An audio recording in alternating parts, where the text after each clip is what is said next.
तो अगर आप 40 के हो या फिर होने वाले हो, ये 10 हैबिट्स जो मैं शेयर करने वाला हूँ, ये आपको बहुत हेल्प कर सकती हैं to lead a very healthy, fit, and injury-free life. My name is Himanshu. I'm 41 years old. I'm a family man and also a person trainer. Singapore में मैंने बहुत लोगों को ट्रेन किया है. But I had my own business over there. And then मुझे खुद health and fitness के अंदर 25 साल से ऊपर हो चुके हैं. So over the years, I've learned a lot. I've done many mistakes and I've learned from them. And it's time to share the knowledge. So these are the 10 must-dos. सबसे पहले है number 1 is strength training of any kind. 40 का होने के बाद एक चीज़ होती है सार्कोपीनिया, जो कि मसल लॉस होती है हमारी बॉडी के अंदर एज वी एज.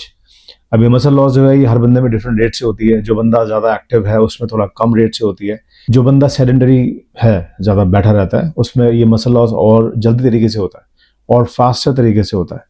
ठीक है. अब मसल लॉस होएगा तो हमारे लिगामेंट्स को, हमारे बोन्स को प्रोटेक्शन कम मिलेगी क्योंकि मसल ही नहीं होगी वहाँ पे. तो उसको बचाने के लिए it's very crucial to incorporate some sort of strength training in your workout. फिर चाहे वो आप बैंड से कर रहे हो, रेसिस्टेंस बैंड से कर रहे हो, या फिर TRX से कर रहे हो, डम्बेल से कर रहे हो, या अपने बॉडी वेट से कर रहे हो, किसी भी तरीके की strength training after 40 is a must. Second must do is stretching before and after the workout. Workout शुरू करने से पहले, चाहे आप कोई भी वर्कआउट कर रहे हो, उससे पहले थोड़ा सा डायनामिक स्ट्रेचिंग करो. स्ट्रेचिंग विद मूवमेंट, जिसमें आपकी बॉडी मूव कर रही हो as you stretch that particular muscle. बहुत सारी वीडियोस अवेलेबल हैं यूट्यूब के ऊपर, आप वो देख सकते हो. And then once you finish with your workout, उसके बाद static stretching, keeping the body still. Okay, जैसे पर्टिकुलर पोज में आप स्ट्रेच कर रहे हो तो उसको hold the position for few seconds. Third must do है न्यूट्रिशन. जैसे मैंने पहले बताया आपको यार कि एज वी एज सार्कोपीनिया होता है, जो कि मसल लॉस है हमारी बॉडी के अंदर जो होता है 40 के बाद. As a general rule of thumb, I would say just keep the protein high in your diet. Protein from clean sources, obviously है. ठीक है. ये जंक वाला नहीं कि वो चिकन विंग्स खा लिए वो प्रोटीन है चिकन. हाई क्वालिटी प्रोटीन जो कि हमारे लेंटल सीड से, डेयरी से आता है. ठीक है. किसी को कुछ प्रॉब्लम है, यूरिक एसिड बनता है, तो उसको ध्यान रखना पड़ेगा. But in general just keep the protein intake slightly higher. एक चीज़ मैं बोलूँगा यहाँ पे जो कि मेरा पर्सनल एक्सपीरियंस है कि just try eating vegetarian food more than non-vegetarian food. Reason being, पहले मैं just to let you know about myself, पहले मैं जब सिंगापुर में था तो I was into this bodybuilding and stuff. तो वहाँ पे ना मेरे को एक बड़ा कीड़ा था कि मेरे को अपना प्रोटीन हाई रखना है. तो I used to eat 3-4 chicken breasts in a day.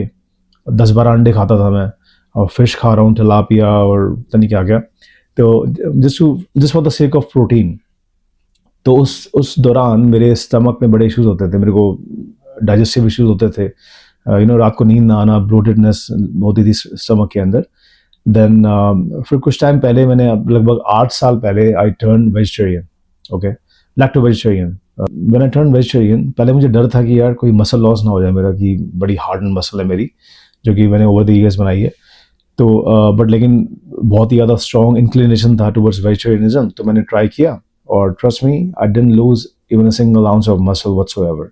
क्योंकि बॉडी को थोड़ा पता है कि वो फूड कहाँ से आ रहा है. Body is concern about the micro and the macro nutrients, जो कि हमारे मैक्रो में आता है प्रोटीन, फैट और कार्बोहाइड्रेट्स. और जब से मैंने वो स्विच किया from non veg to vegetarian diet, मेरा गट हेल्थ जो था वो ड्रामेटिकली ऑलमोस्ट ज़ीरो हो गया यार. Almost zero. कोई डाइजेस्टिव इशू, कोई कुछ नहीं होते थे मेरे को उसके बाद. Until now my stomach has no issues whatsoever. तो ये मेरा पर्सनल एक्सपीरियंस है, अगर हो सके तो ट्राई करके देखो. फोर्थ मस्ट डू है स्लीप. 40 के होने के बाद भाई साहब बॉडी में रिकवरी जो है थोड़ी स्लो हो जाती है. So try to get at least I would say 7-8 hours और even more if you can of sleep. At least ideally कहते हैं कि 6 to 8 आवर्स की स्लीप होनी चाहिए. तो मिनिमम, बेयर मिनिमम 6 आवर्स तो है ही है. But I would say try to go for 7 or 8 if you can. Okay, good quality sleep. That will help you to recover from the workouts. Hormonal health के लिए भी अच्छा होता है वो. Fifth point that you must do after you turn 40 is train smart and not just hard. जैसे हम लोग जाते हैं जिम वगैरह में, हम देखते हैं कि हमसे जो यंगर लोग हैं, लड़के, वो लिफ्ट कर रहे हैं, हैवी लिफ्टिंग कर रहे हैं, तो मेरे को लगता है ना कि अंदर से यार कि यार ये कर रहा है तो मैं भी कर सकता हूँ. बट 40 के बाद you gotta be smarter man. क्योंकि हमारे जो जॉइंट्स और लिगामेंट्स हैं ना, वो 25 साल के लड़के की तरह इतने स्ट्रांग नहीं है. ठीक है, ये ध्यान रखना मेरी बात को. No ego lifting in the gym, ठीक है, go slow, gradually build it up, ठीक है, and listen to the body. अगर आपको कुछ पर्टिकुलर वर्कआउट करने में कुछ प्रॉब्लम हो रही है, आपके जॉइंट्स में से अगर अगर कुछ आवाज़ें आ रही हैं आपके बोन्स में से, क्लिक क्लिक करके, या फिर आपको दर्द हो रही है, just stop immediately, okay. Don't try to be a hero, listen to the body, don't do ego lifting in the gym, and don't try to impress anyone, just train safe. जो sixth must do है that you should do after you turn 40 is starting your day with a hot glass or cup of water, ठीक है जी।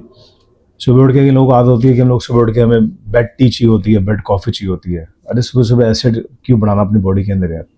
ये मैंने करना पिछले I think मेरे को हो गए इसको करते हुए 5-6 साल हो गए।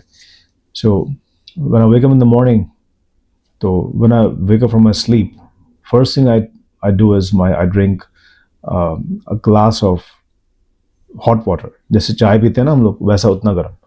तो उससे क्या है कि एक तो it kickstarts the metabolism, और हमारे मसल हमारे हमारे स्टमक को स्टिमुलेट करता है, हमारे इंटेस्टिन्स को स्टिमुलेट करता है, and it actually basically prepares our body for the day to come, because हम कुछ खाएंगे कुछ पिएंगे पूरा दिन, तो हमारी बॉडी को प्रिपेयर करता है। And then also it flushes out all the toxins जो कि हमारी बॉडी ने रात को सो के प्रोड्यूस किए होंगे। जब हम बॉडी सो रही होती है तो बॉडी अपने आप को रिपेयर कर रही होती है, वो टॉक्सिन्स को रिलीज करती है। तो सुबह सुबह जब उठ के आप गर्म पानी पीते हो, वो सारा टॉक्सिन आपकी बॉडी से फ्लश आउट हो जाते हैं, and it prepares your body for the day. Seventh must do है ending your day with hot water again. दिन खत्म हो गया, सब कुछ आपने खा लिया, डिनर विनर सब हो गया आपका। रात को सोने से पहले, सोने से आई मीन लाइक आधा घंटा पौना घंटा पहले एक सेम ग्लास या कप गर्म पानी का पीना है, चाय की तरह गर्म। तो उससे क्या है कि एक तो आपको डाइजेशन में आपको हेल्प करेगा, वो जो भी आपने खाया है वो पूरा, क्योंकि आप सोने के लिए जा रहे हो, body is going to sleep for a while, so before that it will help you to like push everything down, and then आपको डाइजेशन में हेल्प करेगा, ब्लोटिंग और कॉन्स्टिपेशन से भी आपको बचाएगा। तो गर्म पानी में ना बड़ा कामिंग इफेक्ट भी होता है हमारे नर्वस सिस्टम के ऊपर, तो आपको नींद भी अच्छी आएगी। एथ मस्ट डू है इंटरमिटेंट फास्टिंग। हफ्ते में ना 1 या 2 दिन एटलीस्ट एक दिन तो ट्राई करो कुछ ना खाओ, 15 से 20 घंटे करके देखो एक बार यार।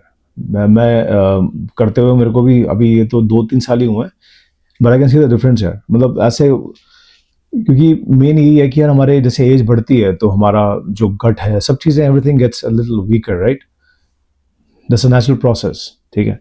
तो एम यही होना चाहिए कि यार हमारा जो गट है, हमारा जो डाइजेस्टिव सिस्टम है, उसको थोड़ा कम से कम लोड देना, ठीक है। तो हफ्ते में एक दिन अगर आप इंटरमिटेंट फास्टिंग कर रहे हो, आप 15-20 घंटे कुछ नहीं खा रहे हो, आप सिर्फ पानी वगैरह पी रहे हो, तो उससे क्या है कि आपके गट को थोड़ा ब्रेक मिलेगा। तो जब उसको ब्रेक मिलेगा, कोई कुछ खाना नहीं होगा पचाने के लिए, तो वो क्या करेगा, वो अपने आप को रिपेयर करेगा, डिटॉक्सीफाई करेगी बॉडी अपने आप को। तो just give it a try, at least intermittent fast at least once in a week for 15 to 20 hours. Ninth must do है eating raw vegetables. जैसे हम सैलड वगैरह खाते हैं, तो ट्राई करो कि हर दिन ना कम से कम एक पोर्शन जो है आपने एक बारी रॉ वेजिटेबल्स का खाना है, चाहे वो खीरा हो या फिर खीरा, ककड़ी, टमाटर, और क्या होता है, ब्रोकली वगैरह हो गई। तो उसमें क्या है कि जो उसके अंदर जो गुड बैक्टीरिया है, उसमें जो एंजाइम्स हैं, they will help our gut to work efficiently. वो एक रॉ फॉर्म में है, अनकुक्ड है। कुकिंग करने से बहुत सारे उसके न्यूट्रिएंट्स जो है वो मर जाते हैं as we cook the food. तो at least once in a day try to have a portion of raw vegetables. 10th and last जो मस्ट डू है वो मेरे हिसाब से होना चाहिए meditation. Any sort of meditation try करो अपने वर्कआउट के साथ करने का, उसको like they go hand in hand. अब मेडिटेशन से क्या है, तो उसका कामिंग इफेक्ट तो होता ही है बॉडी के ऊपर। अब मैं ये नहीं कह रहा कि कोई बोरिंग, जो आपको दिल करे यार, ब्रीदिंग करनी है तो just focus on your breath, ठीक है। कोई भी तरीके की मेडिटेशन 5-10 मिनट जो है वो डेली इनकॉर्पोरेट करो अपने वर्कआउट के साथ, तो उससे एक तो उसका कामिंग इफेक्ट होगा बॉडी के ऊपर, माइंड के ऊपर, ठीक है। और जो हमारी बॉडी पूरा दिन इतना स्ट्रेस प्रोड्यूस करती है, मेंटल स्ट्रेस है, फिजिकल स्ट्रेस है, ठीक है, तो कोर्टिसोल हमारा जो एक स्ट्रेस हार्मोन होता है जो हमारी बॉडी उसको सिक्रेट करती है, कोर्टिसोल लेवल को नीचे लेके आता है मेडिटेशन। और it's all about the mind यार। आई मीन माइंड ही तो है जो सब कुछ करवाता है हमसे। अगर माइंड ही नहीं बोलेगा तो आप वर्कआउट भी क्यों करोगे, ठीक है। तो meditation according to me is the most important thing in life. अगर जिम जाने का टाइम नहीं है, दिल नहीं करा, तो ऊपर वीडियो डालिए, इसको देख लो। अगर आपको वीडियो पसंद आई हो तो प्लीज़ सब्सक्राइब करो चैनल को, और शेयर करो अपने फ्रेंड्स के साथ में, फैमिलीज के साथ में, और लाइक करो, कमेंट करो, और अपना ध्यान रखो। दोबारा मिलते हैं।